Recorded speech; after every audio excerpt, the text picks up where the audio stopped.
All right, Conyers to downtown Atlanta, 4725th Street, downtown Atlanta.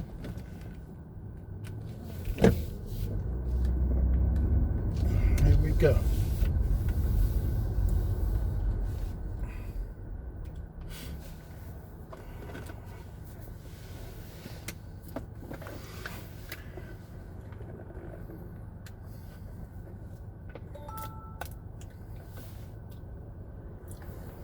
Cruise control, light, come on, please.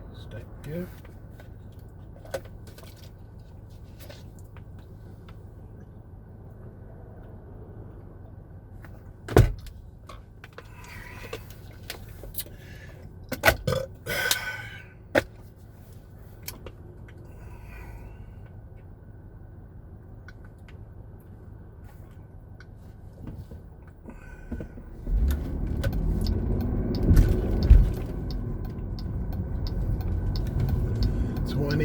West. Cheat on their spouse, they will certainly insider trade and then lie about it. Marjorie Taylor Greene is a negative for Trump in Georgia. She is the embodiment of what it means to be a corrupt politician. Personally, she hopes that she is sent to jail for one of these days for the corruption. Said once again, Marjorie Taylor Greene trading, and they showing all of the things that she bought as a member of the House Oversight Committee. So this lady truly has been using the MAGA platform to be her own like stage to create. I don't know what she wants to do now. If y'all remember Kevin McCarthy, like I was talking about earlier, says Marjorie Taylor Greene disgusts me. Just look at how smug her face is in the front row with the McStablishment. She really is a cancer in our movement. She's a Trojan horse, and she gets paid to undermine America First for rhinos like McCarthy. She posted this on January the 4th of 2023. And when I thought back, Marjorie Taylor Greene was McCarthy's biggest supporter. And it turned out that McCarthy was a rhino. That was not, and then it wasn't until President Trump was jumping in and it looked like he was going to win that Marjorie Taylor Greene jumped on the bandwagon. Mm-hmm. It's like her going on CNN the other night saying she'll never engage in toxic things, how people need to stop talking toxic and yada yada. When she was the main person stewing up a lot of this controversy on the right, attacking people. And now she wants to act like she's just above it and those Republicans over there are just foolish. And what she doesn't understand, she's going to Liz Cheney route. The Democrats prop you up, especially when you got a big ego. Like she's got the way she was smiling when Bill Maher was talking. They'll prop her up like they did Liz Cheney. They used Liz Cheney like a circus monkey, took her all around all these rallies. She's holding hands with Kamala. When Kamala got blew out, Liz Cheney's career was over. Marjorie Taylor Greene is next. But that's why MAGA, Republicans, we have to represent in these midterms. We have to represent. We have to do more than just go cast our vote. We have to get family members. We got to get friends. We got to get neighbors. We have to get people to the polls in the midterm. Because if the Democrats take over again, it is over for this movement. That's why President Trump has got to take a wrecking ball to as much stuff as he can. Because a lot of his things are executive orders that haven't been passed into law yet. Doge cuts and things like that have. But this is vital. This is not one of those days where people get off work and say, I'm tired. I don't care. I'll wait for the presidency. The presidency will be irrelevant. Because who runs our state? Who runs our city? Who runs our city council? Our local government matters much more than the presidency. But they sell the presidency in a sexy way to make people feel they're fulfilling their patriotic duty. When that election has the least to do with what goes on in our day-to-day lives in our city and our state. The president is the commander-in-chief of the military and over the federal government. But our local government is our senators, our governors, our congressmen and women, our city councils, our mayors, our sheriffs, our local judges. And this woman, when I thought back on it, like, wow, she really was all about McCarthy, and he was no good, which is why he got booted out, and Mike Johnson got the nod.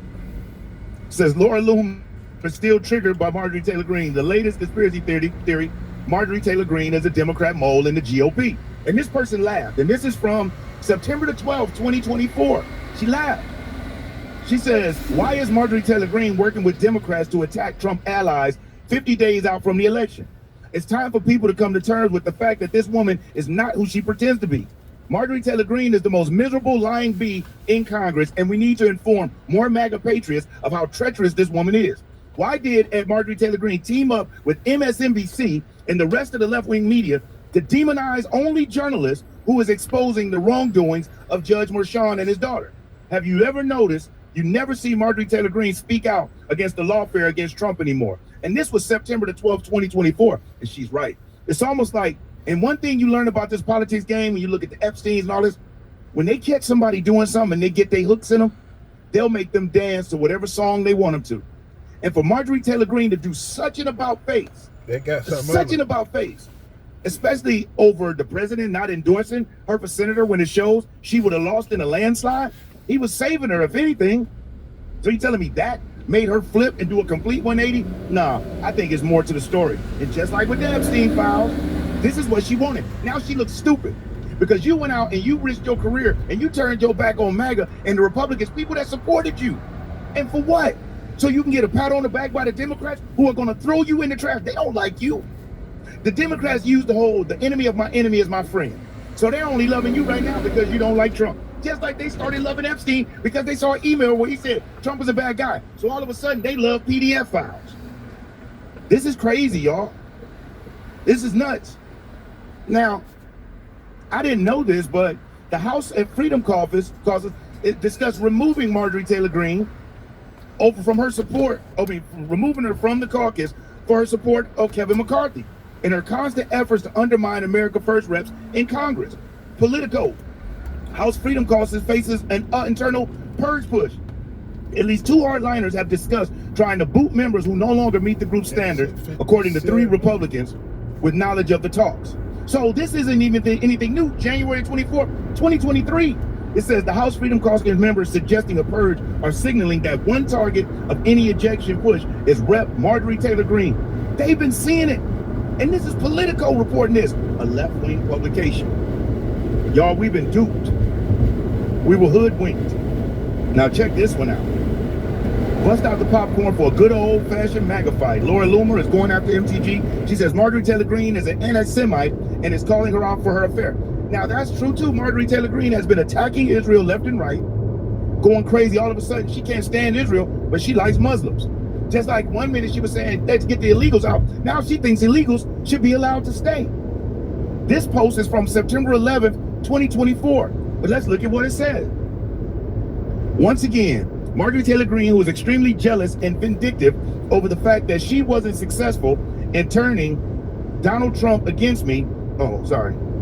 Turning Donald Trump against me, is now behaving like a leftist and accusing me of being a racist. Kamala Harris is on video calling herself Indian and saying she cooks with curry. She also refused to speak to the media, so there's a strong likelihood that she would set up a call center to avoid speaking to the press and being honest with the American people. Hey, MTG, speaking of racism, one of your former staffers told me you have a favorite word that starts with N. What if the staffer has video? It's rather ironic that Marjorie Taylor Greene wants to call me a racist, but Marjorie Taylor Greene is a full-blown anti-Semite who believes that Jewish people use space lasers to control the world. It's really funny how Marjorie Taylor Greene, a raging anti-Semite who said Jews use space lasers to control the world, wants to pretend like I'm a racist because I made a funny joke about Kamala Harris making cooking videos and buying curry spice at an anti-Trump spice shop, and I mocked how she uses her Indian mom as a way to dodge questions. I won't be apologizing for having a sense of humor. I also believe in free speech. Marjorie Taylor Greene, which you clearly don't. I get it, you're jealous of me because despite your Planet hit pieces about me in the New York Times, I won, get over it.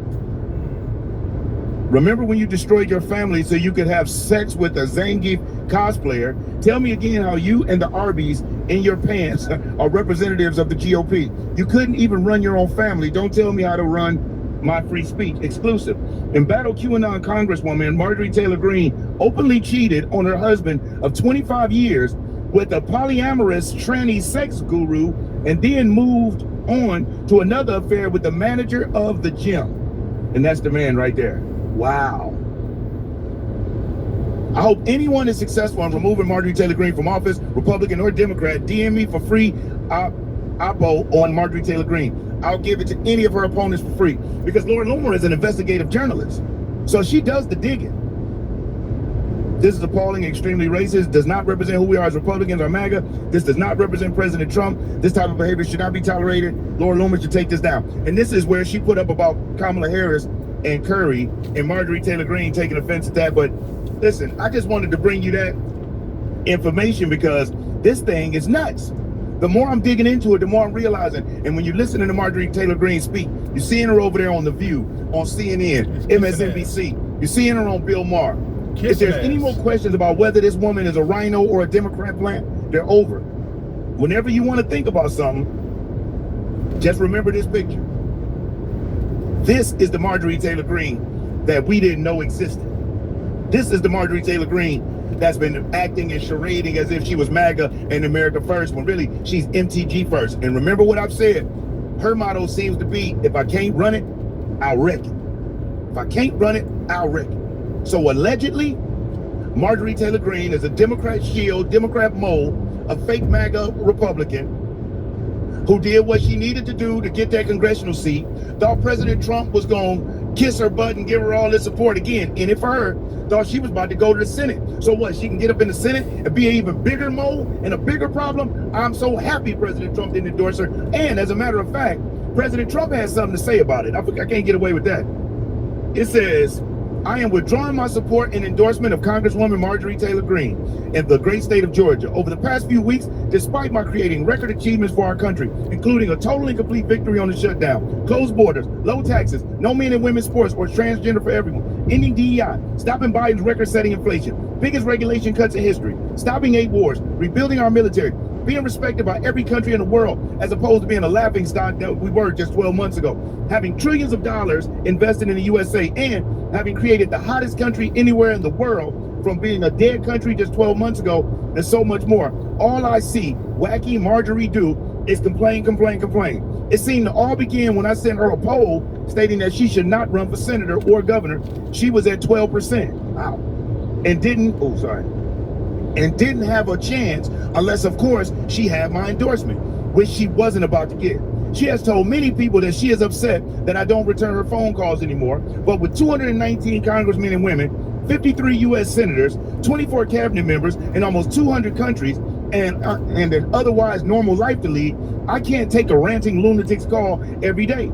I understand that wonderful conservative people are thinking about primarying Marjorie in her district of Georgia, that they too are fed up with her and her antics, and if the right person runs, they will have my complete and unyielding support. She has gone far left, even doing The View with their low IQ Republican hating anchors. Thank you for your attention to this matter. Make America great again. There you have it from the president himself. I forgot to show you this. I mean, and I'm gonna end it on that. She's a faker, she's a traitor. So if we had any other questions, I hope the information in this video has cleared some things up for you. And if not, hit me in the comments. And herself called, what was it called? The Look. The book is called The Look. The book is called Look at Me, the book. And we probably don't need to play any more clips of it, but we've really never needed to play any clips, but we did because they're funny, and so is this one. So here it is, watch. And we have to start educating people about all kinds of beauty. Yes. And our beauty is so powerful and so unique that it is worthy of the conversation, and it's worthy of demanding the respect that we're owed for who we are and what we offer to the world. Absolutely, absolutely. Okay, so that was from Michelle Obama's podcast, I guess. Michelle Obama and Craig Robinson. Podcast is called IMO. I never knew what her podcast was called. Nobody listens to it, but IMO, in my opinion. So they chose the least imaginative title for a podcast. I can't think of a less imaginative or interesting title for a podcast than "In My Opinion." No, that's not imaginative. Like if your name is Matt Walsh and your show's title is The Matt Walsh Show. Now that is innovation, okay? So anyway, she says that Black female beauty is owed respect and people need to be educated about it. And I have to say that kind of resonated with me. I've always said this. I've always said that anyone who doesn't find me attractive, it's because they lack education. That's always been my thing. It's not because I'm a hideous ogre. It's because they're just not educated enough. If you think that I'm not an attractive person, if you don't realize that I'm incredibly handsome, it's because you lack education, okay? You are ignorant. You need to educate yourself. Just the other day, somebody came up to me and said you're ugly. And I said, wow, sounds like you're pretty uneducated. Hey, go read a book, you Philistine. Go back to school, take a class. on why I'm actually handsome. And that was they didn't know what to say. They just walked away. Devastating comeback. So we've already talked about how Michelle Obama, lives the world's most comfortable and privileged life, and yet still isn't happy. She's on camera every day complaining. I find it in some ways like endlessly fascinating, just from a psychological perspective. But we don't need to go over that point again. I will note just one other thing that she said that stuck out to me. She said that black women because she's talking about how black women are beautiful. This is what she always talks about. This is a constant theme, is her trying to convince the world that she is beautiful. She talks about her own beauty more than anyone I've ever seen. She says that black women are worthy of demanding the respect that we're owed for who we are and what we offer to the world.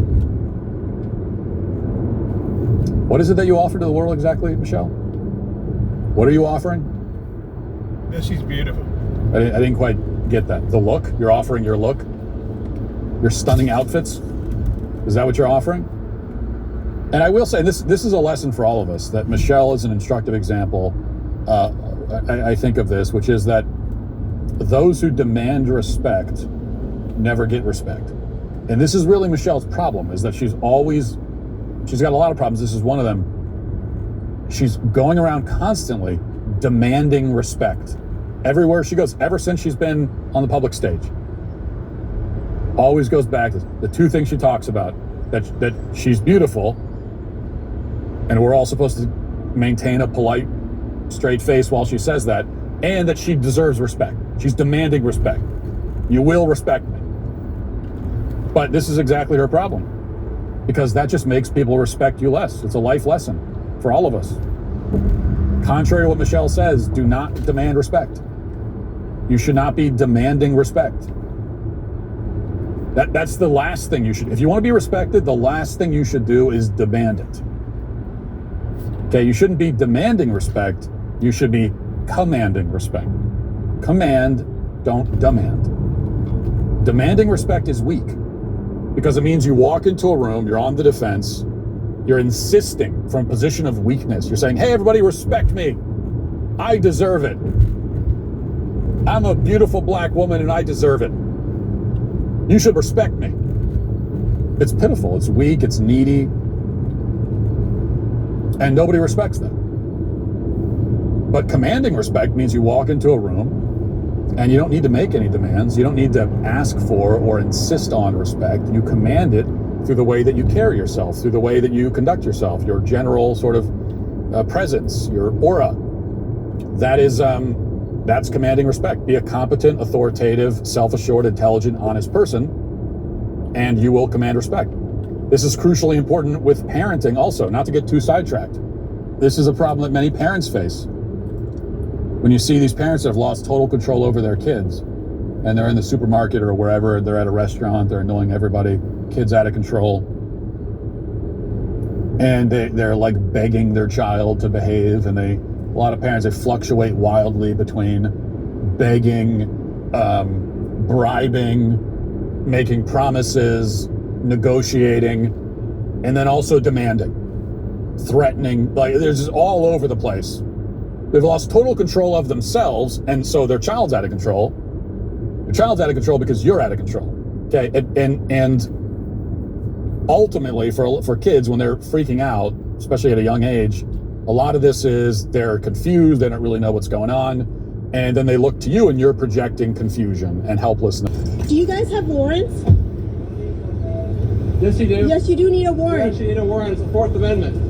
Their Fourth Amendment rights are that you need a warrant. Okay, so this is Nida Alam. She is the chair to the Board of Commissioners for Durham County, North Carolina. And recently, she posted a video of herself rolling up on Border Patrol agents and starts questioning them as to whether or not they have a warrant. And she also posted a phone number in the caption of the TikTok where if you want to report any sort of ICE activity or Border Patrol activity, you get sent to this group, and what they do is, if they're able to verify the threat, we will alert our community.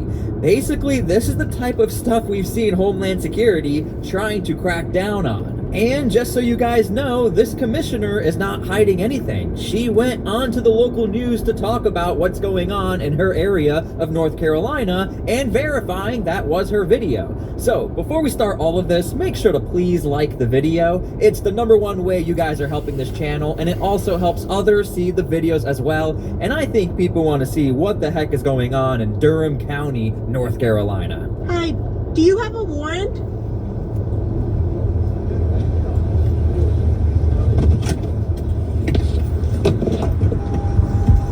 Hi, do you guys have warrants?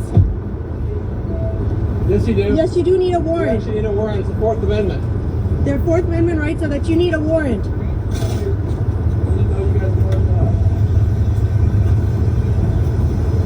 Can you please identify yourselves? 908, did you say? 508. 508?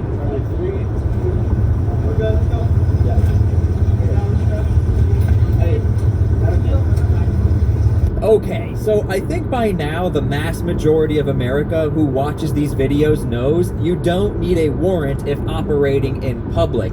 Even a lot of the vigilante groups will say, just stay inside if you know ICE is in the area, because they don't need a warrant if operating within your area. So I also want to point out, these Homeland Security agents, Border Patrol, they seem to be very compliant and very respectful to the person behind the camera, Nida Alam. But I just want to show you in the caption, she says, ICE and CBP was unlawfully kidnapping people in Durham yesterday. They are heavily armed. Do not intervene, and then call that number in order to let people know ICE is in the area. So the caption is implying, man, they're heavily armed, do not intervene, they're plucking people off the streets, yet they seem to be pretty respectful and nice in answering all their questions.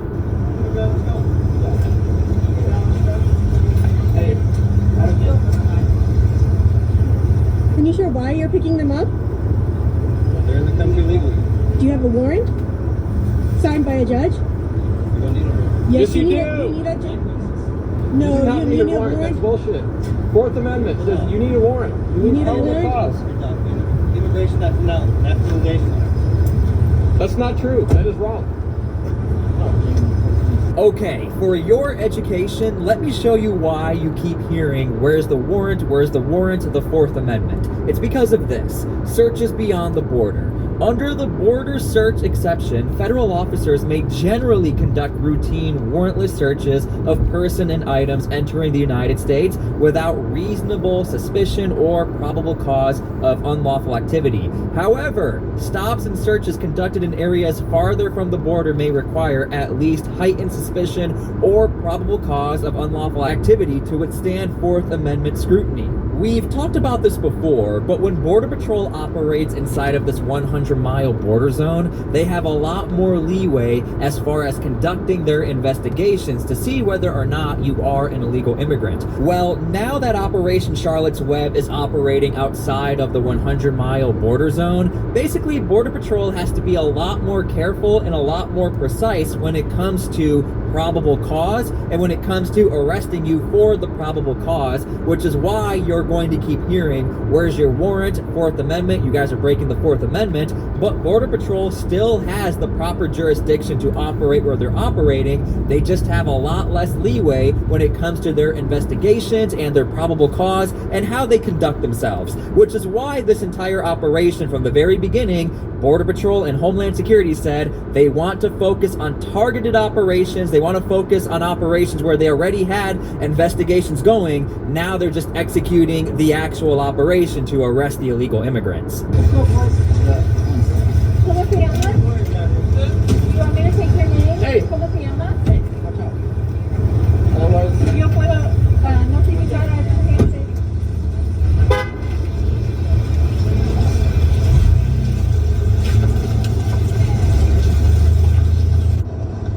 Hi. Okay, Okay, and that is the video. Now, you guys can leave your comments how you feel about this video. I am curious, but again, to me, the bigger part of the story is the fact that she left a phone number to a group organization where they straight up say, yeah, this is what we do. Once we're able to verify the threat, we will alert our community. It's important we watch each other's back, and then they tell you what to provide, whether you witnessed the situation yourself or you were told by someone else, the exact location of the situation you witnessed, a detailed description of the events, including car, makes, and models. And look, here's the thing. The Trump administration has made it known they are not a fan of the data gathering, but more so gathering the data in order to possibly leak or obstruct or get in the way of Homeland Security operations. Because here's what happens. Generally speaking, the Trump administration does not care if you take pictures of Homeland Security if they're operating in public. I mean, Homeland is in public, so what do you expect? But the issue is the data gathering and the implications behind what you're trying to do. If you're just trying to take a picture and you post it on Facebook and you say Homeland was here, you will probably get away with it. But then if you post the license plate, what the person looked like, their exact location, and then you saying, you know, we need to get out there, we need to get in the way,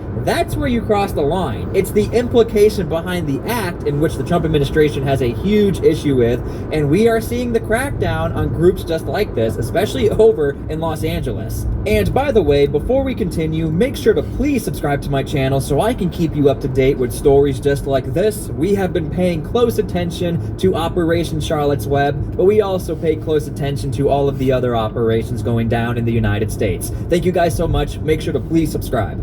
Now, I'm gonna be honest with you. The most surprising part about this entire story is the fact that all of this was broadcasted on television. Usually, whenever we stumble across videos like the ones we just watched, or we're doing investigations to see if lawmakers or elected officials are getting involved on the ground, you don't really hear about it, you really have to look for it. But now we actually have a news broadcast. We have seen interactions between people and Border That's her video right there. Patrol in several parts of our area today, including Durham. We got copies of 2 videos showing these encounters play out. Here's one of them behind us here. WRAL's Monica Casey is joining us live from the Bull City with reaction from those involved. Monica. Well, one of those videos was filmed by Durham County Commission Chair Netta Alam. She tells me she has seen video of immigration enforcement action circulating in other parts of the country, but she says it was terrifying to see it happening in person. Look, I understand she was terrified, but this is just my personal opinion. When we watched that interaction, to me it seemed like Homeland Security, Border Patrol was being extremely respectful. I mean, they don't even have to respond to you, really, they don't have to, but they were giving the badge number, they were telling you why he was being arrested. We don't hear that often. Hi, do you have a warrant? Durham County Commission Chair Netta Alam filmed this video around 12:30. Do you guys have warrants? You don't need one, man. Yes, you do. Yes, you do need a warrant. She tells me she learned from grassroots organizations that customs agents were at Beauty World on Avondale Drive. Again, we have an admission right here. There seems to be some sort of connection or interaction between her. She just said, I heard from grassroots movement that Border Patrol is in a certain location. I don't know the legality of that, but this is a constant accusation from the Trump administration. There are elected officials and taxpayer money is going to them, and they are connected to nonprofits or grassroots groups who are communicating in order to try and identify where Homeland Security is operating. Some might call it obstruction, some might call it data leaking. You guys can leave your comments down below, but that is an admission on television. Can you please identify yourself? Alam says one agent shared a badge number, but she and others were not able to get the names of the 3 men being detained. Do these individuals have kids that need to be picked up from school? Do they have a family member that's waiting for them somewhere? In another video filmed by a woman at the intersection of Horton and Duke Streets. If you interfere with the duties, you will be arrested, okay? Please. You have no right to arrest me. Yes, she tells us she saw federal agents approach a woman, and that's when she confronted them. Calm down. No. Those agents ultimately drove away. We're working here. No, you're not. We're working. parking here. You need to get out of the road. These are my neighbors. Alam tells me she feels fear in the community around these situations. Like, this is the... I mean, even right there, if that was Chicago, you probably would have been arrested, okay? Again, the thing is, Border Patrol, they are under a lot more limitations than they... Chicago is inside that border zone. It's not that Homeland Security is looking for a fight, but they do have an ability to fight back if they need to, if they're being pressed or possibly being obstructed, like in these types of situations. But what we are seeing a lot is that Border Patrol is super tolerant in Operation Charlotte Web when you compare it to Chicago. Super, super tolerant. And we're only on day 5, and we're already seeing clashing, car rammings. It's getting pretty bad already. Like, this is them coming in with full masks on their face, not identifying themselves, trying to just instill fear. And we in Durham County are a welcoming community. Now, Alam is participating in... Now, it's in the parking lot of a daycare facility where they say a Border Patrol presence was in the parking lot this morning and they locked down. Brian Trader will have more on that later on at 6. Now, we also spoke with Durham Mayor Leonardo Williams, who is encouraging residents to do what Alam did, record and film these interactions, but do not get involved in them.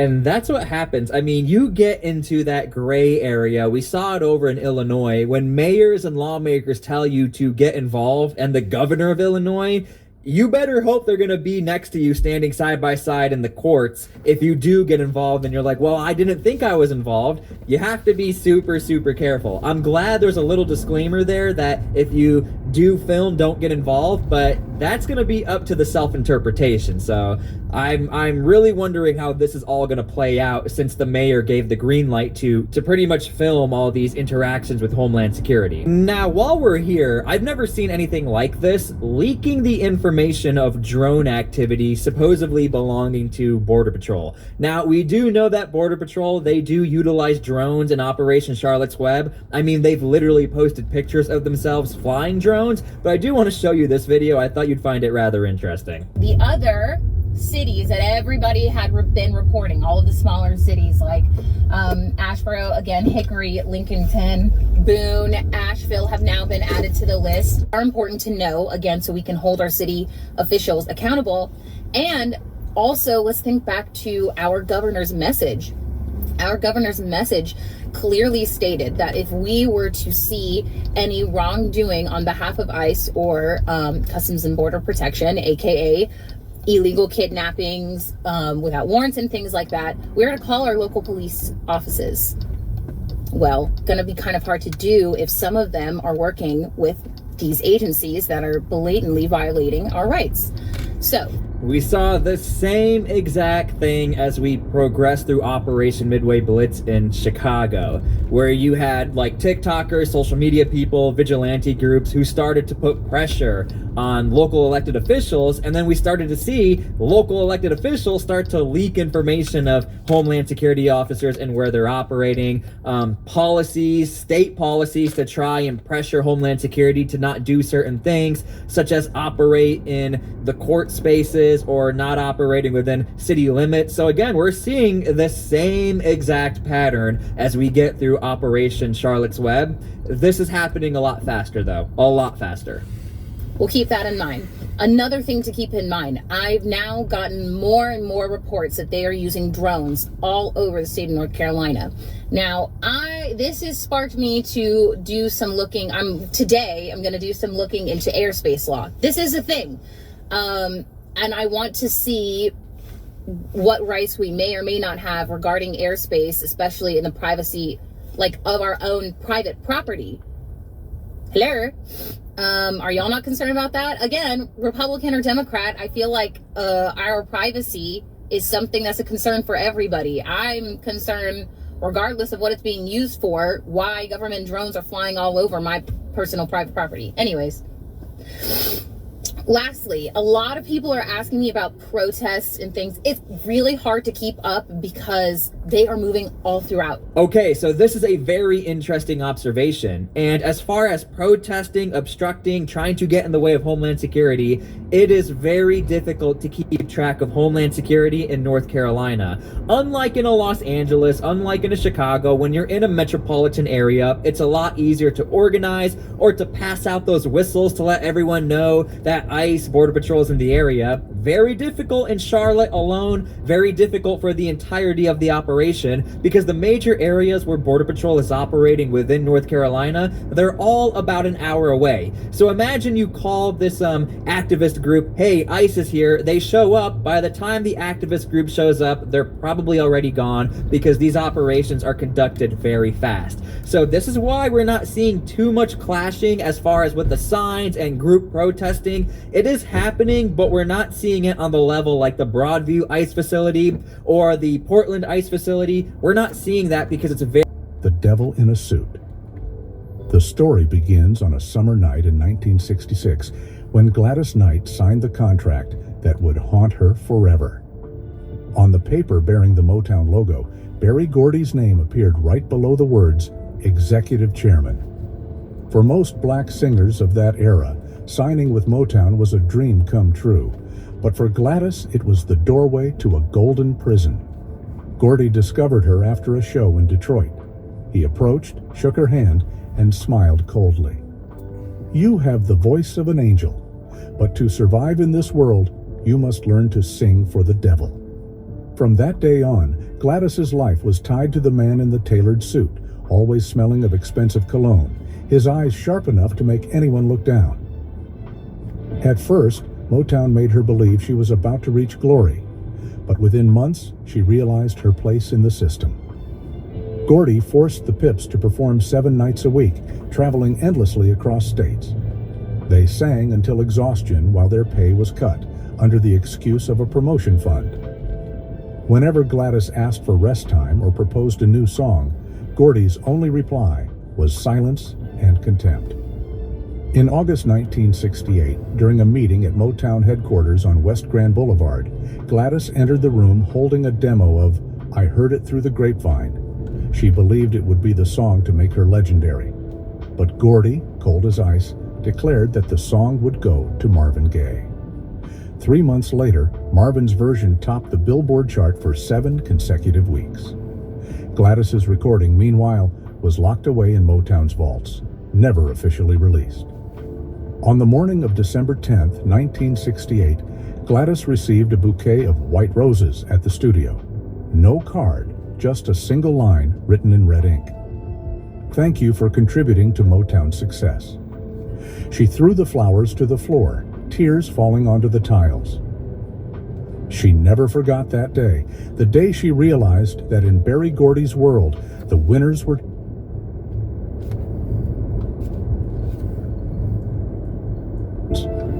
After that, Gordy began his quiet punishments.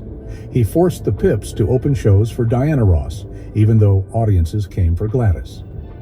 During her sets, the stage lights dimmed. Recording sessions were postponed, tours canceled at the last minute. In February 1970, Gladys proposed a solo album, but Gordy rejected it and signed Diana Ross instead. Everything revolved around Motown's new queen, the woman Gordy loved, protected, and favored above all. Rumors spread through the label that Gordy tried to control Gladys with sweet promises during private dinners in Beverly Hills. One September evening in 1970, he invited her to his penthouse, saying it was a private meeting about the Pips' future. Gladys politely refused and left. 3 days later, the group's entire tour schedule was erased. Everyone inside Motown understood what had happened, but no one dared to speak. At Motown, there were no written rules, only Berry Gordy's law. In 1973, Gladys Knight left Motown quietly, but Gordy didn't let her go easily. He froze the group's copyrights, preventing them from performing their old hits. The legal battle dragged on for 2 years, leaving Gladys emotionally and financially drained. By the time she regained the right to perform Midnight Train to Georgia, her reputation was damaged. The press labeled her a Motown traitor, while Gordy smiled and kept producing new hits, as if no one had ever been left behind. The peak of humiliation came in March 1983, when Motown held its 25th anniversary celebration in Los Angeles. Every Motown legend was invited: Diana Ross, Stevie Wonder, Marvin Gaye, Smokey Robinson, except Gladys Knight. After protests from a few colleagues, her name was added at the last minute. But when the show aired on TV, her performance was completely cut out. She sat before the screen, watching her peers appear one by one, while she vanished as if she had never existed. For years afterward, Gladys avoided speaking about Berry Gordy. When asked, she would only say, "He knew how to love music, but not people." Friends say she still keeps an old letter from Motown in her drawer, the contract termination notice she received in 1973. Its corners yellowed, but the words, "Do not contact Mr. Gordy directly," still perfectly clear. At 81, as she recounts her past, her voice still shakes. She says she doesn't hate him for money, but because he made her doubt her own voice. To her, Berry Gordy was the devil in a suit, a man who turned the talents of hundreds of black artists into stepping stones for his power, forcing Gladys Knight to sing all her life just to forget the humiliation called Motown.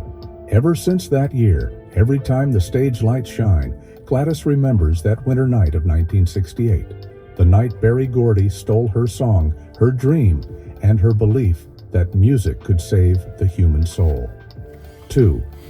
Marvin Gaye. The angel who lied. Among all the people who hurt Gladys Knight, no one broke her heart more than Marvin Gaye, the man she once called the Angel of Soul, but who became the first to destroy her faith in friendship through music. To the world, Marvin was the voice of emotion, the singer who healed America's soul. But to Gladys, he proved that those who sing of love are often the best at betrayal. Their relationship began in 1971, during the Motown Live Across America tour. Gladys was rising fast after the success of If I Were Your Woman, while Marvin was recovering from a breakdown and reclaiming his place after What's Going On. They quickly grew close.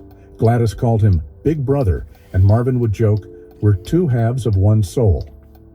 Backstage, they shared melodies, discussed ideas for a duet album, and found comfort in each other's company.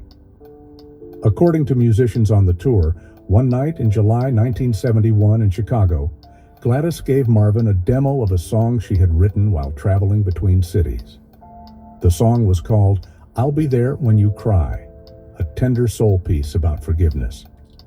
Marvin listened, put his arm around her, and said, "We'll sing this together. It'll be Motown's greatest love song." Gladys trusted him and handed over the original draft. 2 months later, at Motown's office, Gladys saw an announcement for Marvin's upcoming single titled When You Cry. The title was slightly different, but the melody was identical. Her demo had vanished from the archives, and the only songwriter credit on the record read Marvin P. Gaye. When she called the label to ask, the secretary simply replied, "That's the production department's decision." The song became an instant hit, charting for weeks. On stage, Marvin would cry while performing it, saying, "It came straight from my heart." Meanwhile, Gladys sat alone in her dressing room, listening to her own melody on the radio without her name attached. That night, after a show in Detroit, Marvin smiled, opened his arms, and told her slowly, "Soul belongs to me." She said nothing. The next morning, the Detroit Free Press printed his photo under the headline, "The Man Who Redefined Soul." From that day, Gladys never co-wrote with anyone again. She called it the Detroit Night, the night she learned that in Motown's world, kindness was exploited, and closeness was just a tool for ambition. Band members recalled that afterward she became withdrawn, avoiding Marvin and even requesting room changes whenever their tour dates overlapped. Things worsened after 1973 when Marvin released Let's Get It On. In an interview, he said the inspiration for If I Should Die Tonight came from a female friend on tour in 1971. Everyone at Motown knew who he meant. Gladys felt humiliated.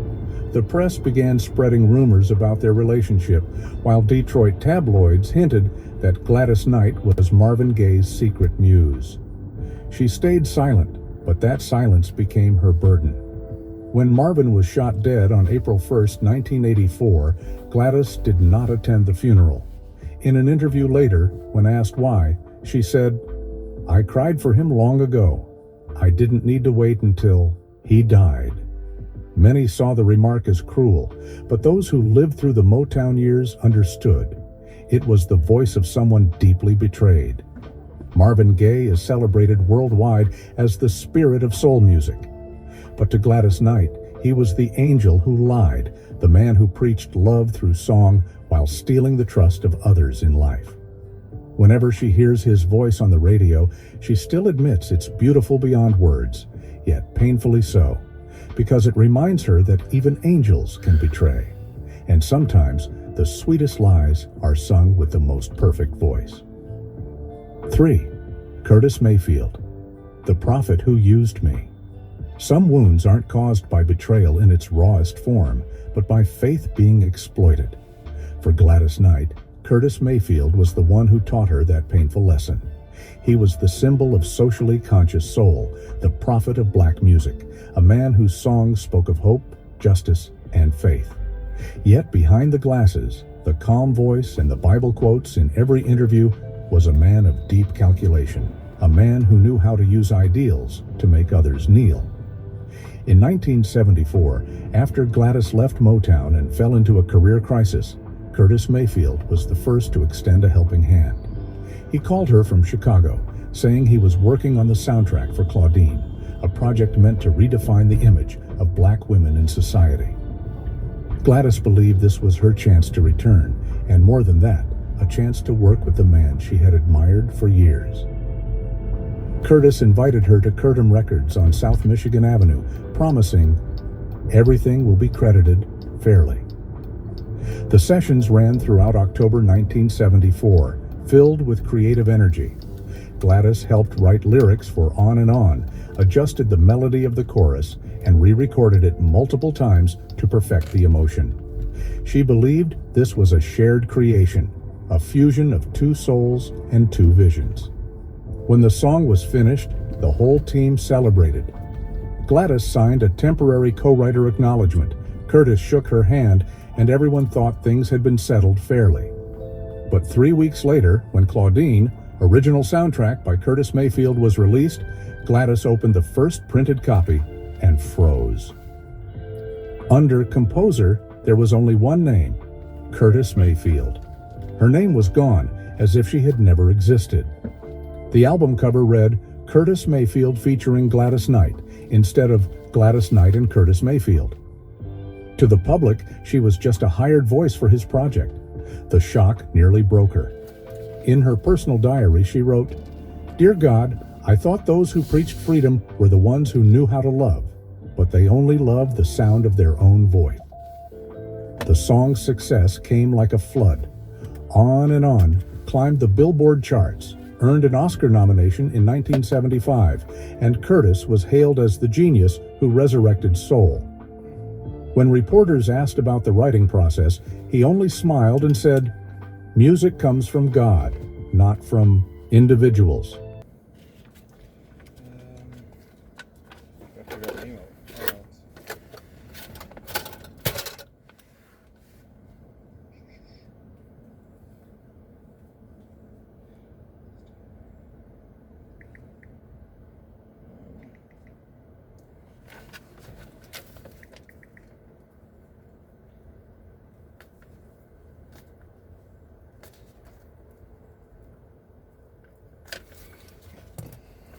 We'll ask Michael where he wants it. I need to put that email address in my contact too. Hold your phone for just 1 second while I ask him. Okay.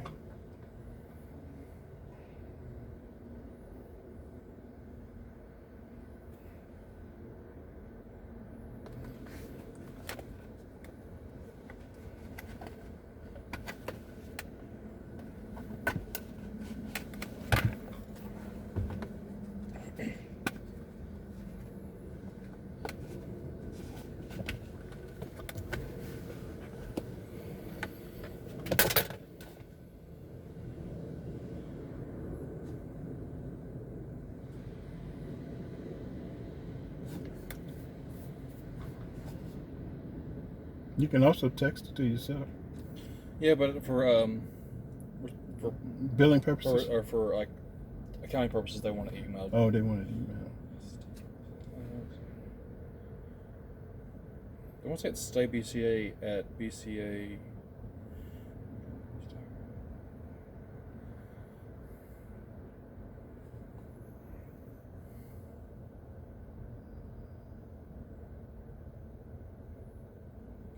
Did it exit out? Say again? Oh, it did? Okay.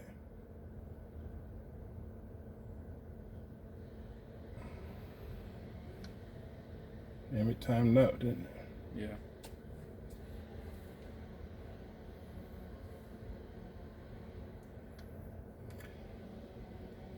Items. Where's this invoices? Where did it go? Did you sale? Nope. I just saw it.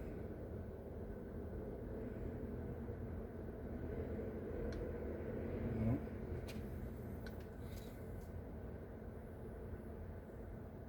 Transactions. There you go. New receipt. All right, you got it? I'm gonna call it. SDAY.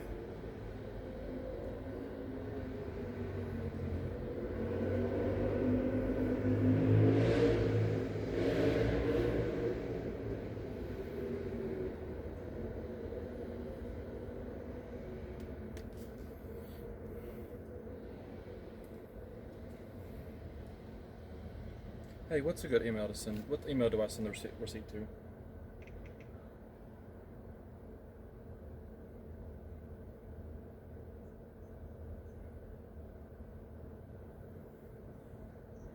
Okay. You want to spell it out? Thank you. Wait. It's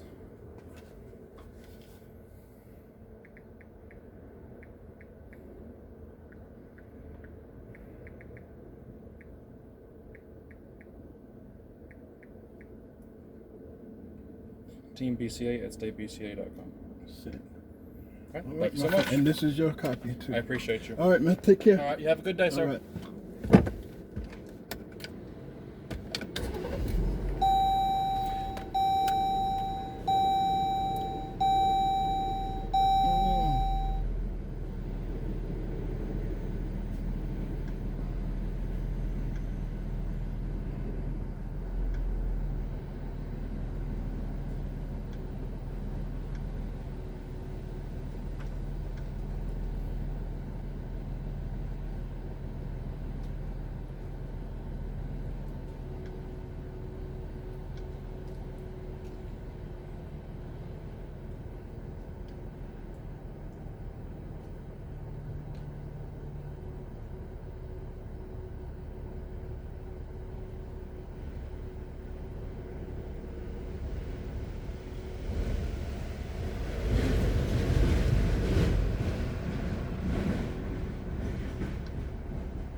I was getting nervous as my lease was about to end. I've dealt with dealerships before who weren't helpful. That was the moment Gladys knew she would never hear an apology.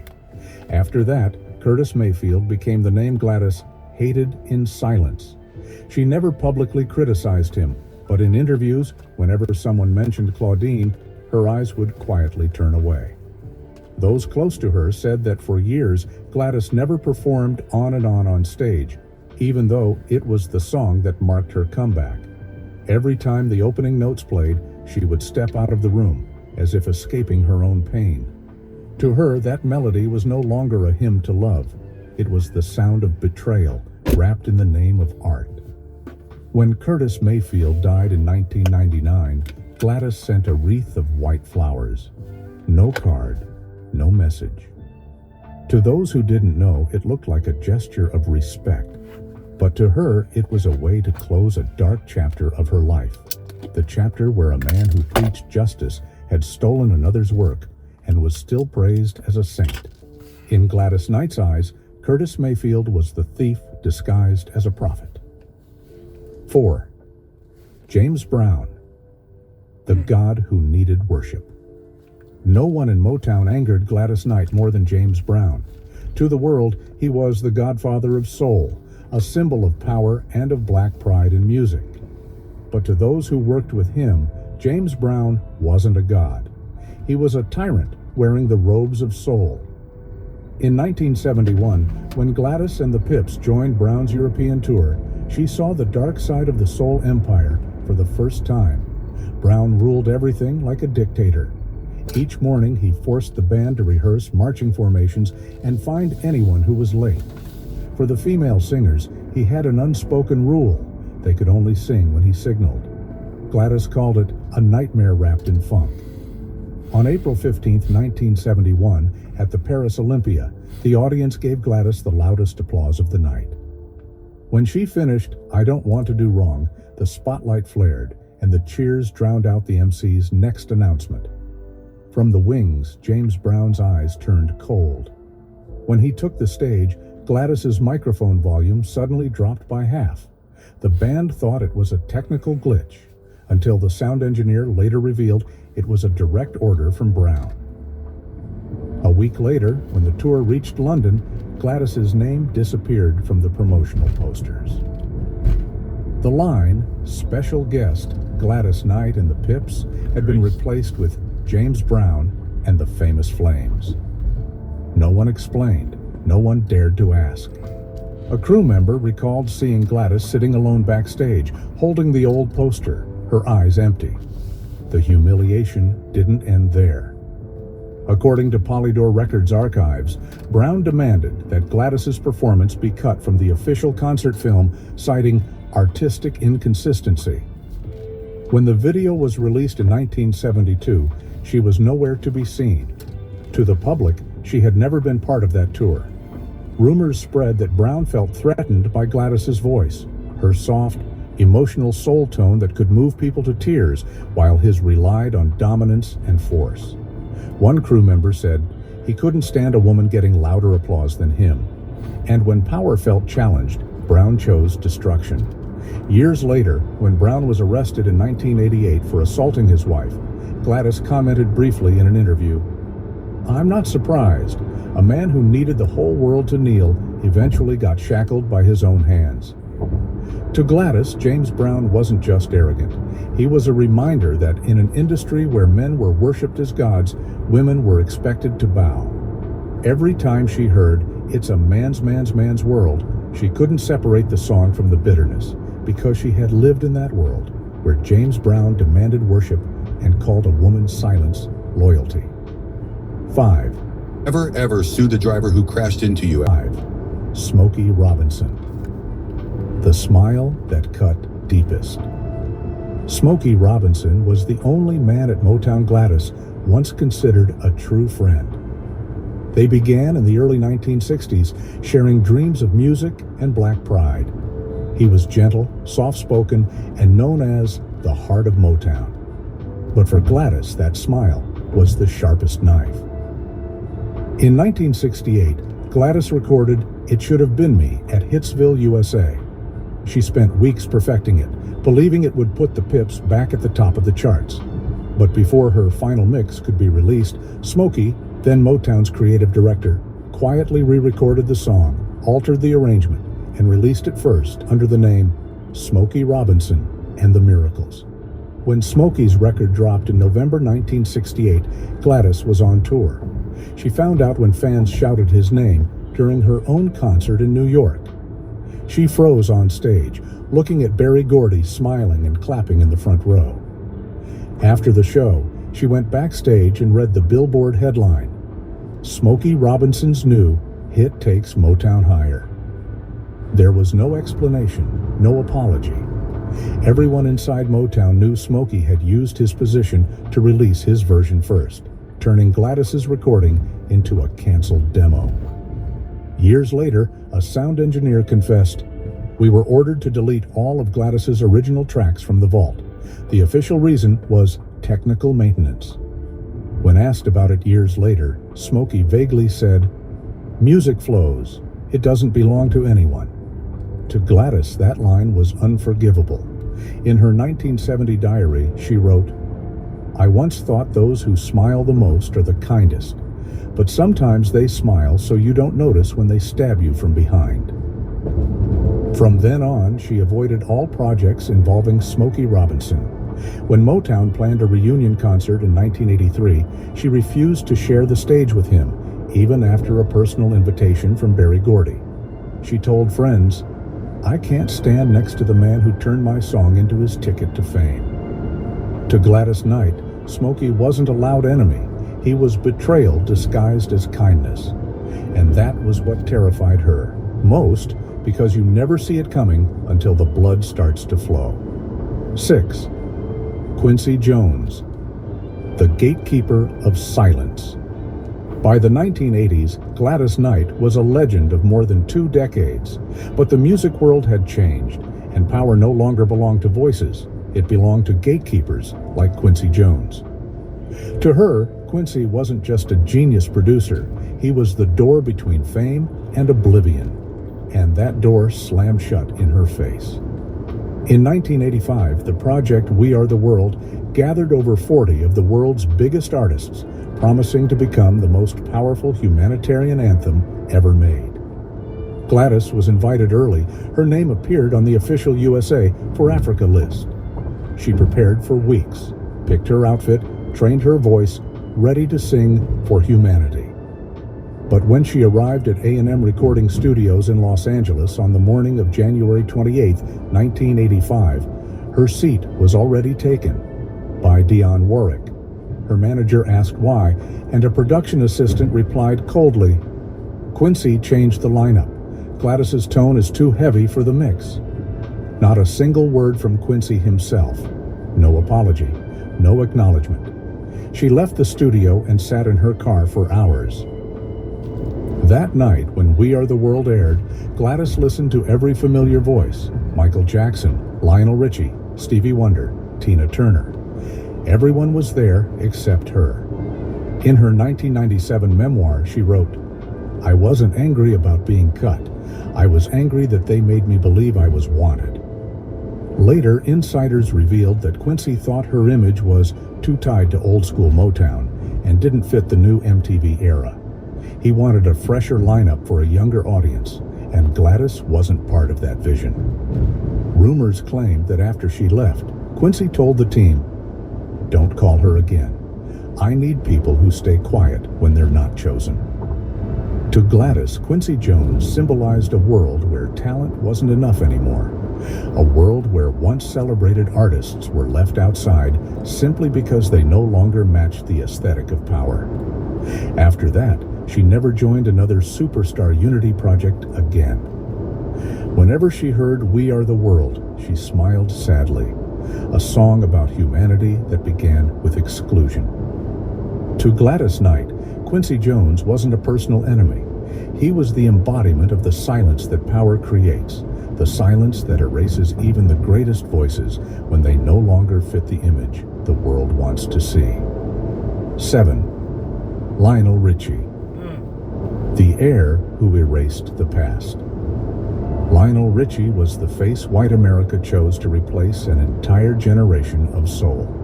When he stepped on stage with his gentle smile and smooth voice, the world cheered.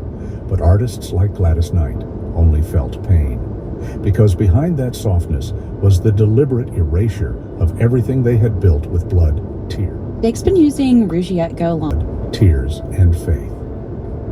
In the 1980s, Lionel abandoned the spiritual roots of black music to enter the sanitized world of pop. He stripped away the moans, the yacht grit, the pain, the very sounds that defined soul. Songs like Hello and All Night Long played everywhere, but to Gladys, they were funeral hymns for an era. Soul, once born in church, was now trapped in studios and sold like a product. Rumors in Motown circles said Lionel lobbied to be included in We Are the World instead of veterans like Gladys Knight or Patti LaBelle. When the project aired, he stood front and center beside Michael Jackson, while Gladys was left out. She wasn't angry about losing her spot. She was angry because she realized that true soul no longer mattered. Only those who were easy to hear, easy to sell, easy to broadcast. At the same time, former Commodores members revealed that Lionel had claimed full writing credit for their hits. pushed out his bandmates and signed a solo deal worth millions. One ex-member said, "He didn't just leave the group, he left the legacy." When lawsuits followed, Lionel stayed silent, allegedly using Clive Davis's influence to bury the stories. To Gladys, Lionel Richie wasn't merely a replacement. He was proof that the industry could turn soul into a brand, faith into a marketing slogan.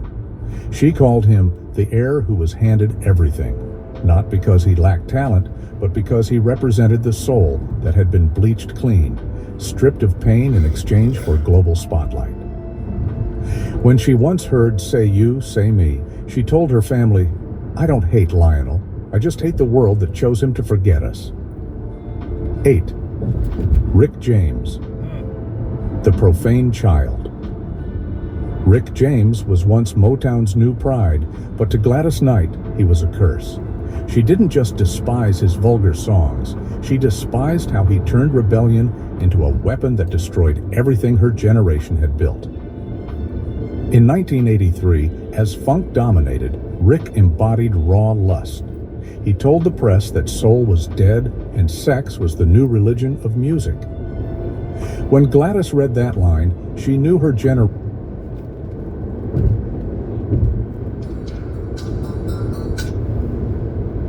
had lost a son. Funk was born from soul, from church drums and the dance of freedom. But Rick turned it into a stage for addiction, violence, and abuse. By the mid-1980s, stories from his backstage world shocked the industry. Secret casting sessions where female singers had to prove devotion behind closed doors before recording. Cocaine-fueled parties where music mixed with blood and tears. In 1989, police raided his Hollywood Hills home and found Rick and his girlfriend holding 2 models, captive and injured. The image of him in handcuffs became the tragic emblem of funk's downfall. Gladys Knight, who saw music as redemption, viewed Rick as its betrayal. In an interview, she said, "We sang to heal, he sang to destroy." After his conviction, Gladys sent no flowers, spoke no words. In her private notebook, she wrote, "When the soul is sold for pleasure, it stops being music. It becomes ritual sacrifice." Rick James died in 2004, alone in a small Los Angeles apartment, surrounded by pill bottles and faded gold records. His funeral was called a memorial for a funk god, but Gladys didn't attend.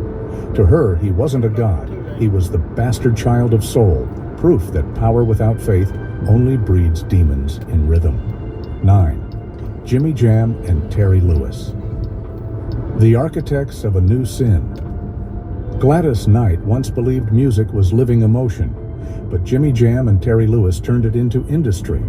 They were the architects of the programmed sound era, where soul was dissected into digital formula. To her, they didn't just kill a genre, they killed its soul. I deposited $400,000. Drums no longer beat from hearts, but from machines. Vocals no longer trembled, only auto-aligned to rhythm. Vibe magazine once exposed the control empire they built, contracts locking dozens of young artists into years of dependency, taking percentages from every song.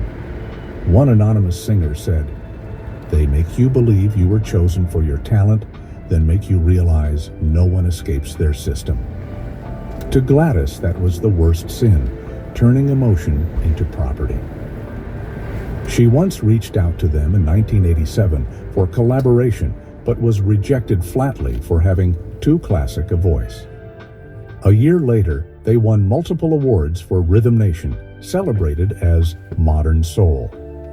Watching the ceremony on TV, Gladys saw the bright lights and cheering crowd and thought, "They've turned our soul into computer frequencies." When asked about them years later, she said through tears, "They took the soul out of soul and called it progress."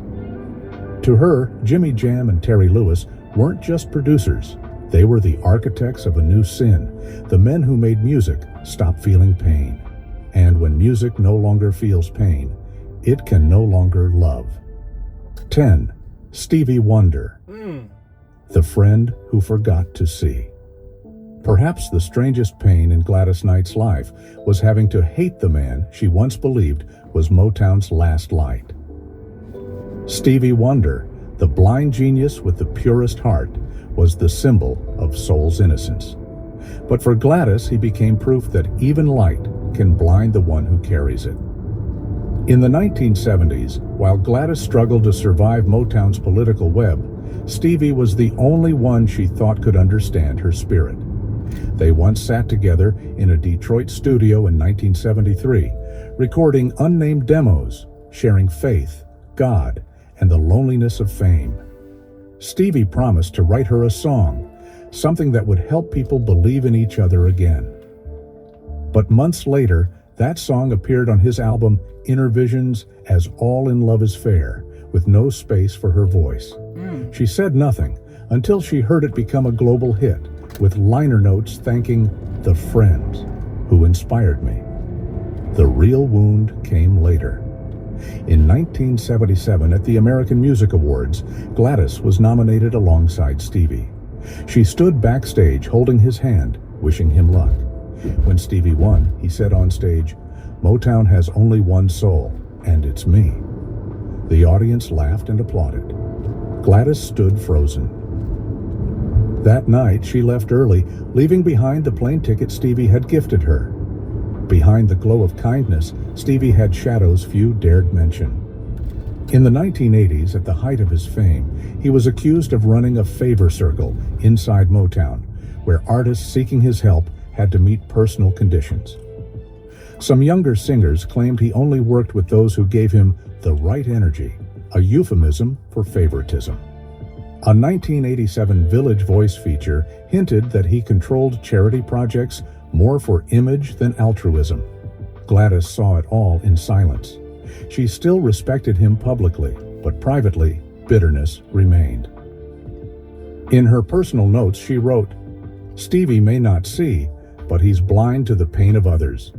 When she tried to reconnect during That's What Friends Are For, Stevie sent an apology through his manager, but never spoke to her directly. In 1995, at the Soul Legends Tribute in Los Angeles, Gladys sat in the second row as Stevie played Az on a white piano. The audience rose to their feet in ovation. She bowed her head, tears falling onto her invitation. In that moment, she realized the man who once lit the path for soul had forgotten how to see the hearts walking beside him. To Gladys Knight, Stevie Wonder was the saint who forgot his prayer, and that perhaps was the deepest wound of all. After hearing these 10 names, perhaps you can feel what Gladys Knight has carried for over 80 years, the bitterness of a woman who watched the soul of music bend under fame, power, and betrayal. They once sang together, prayed together, and then turned away in the same key. Leave a comment below and tell us who you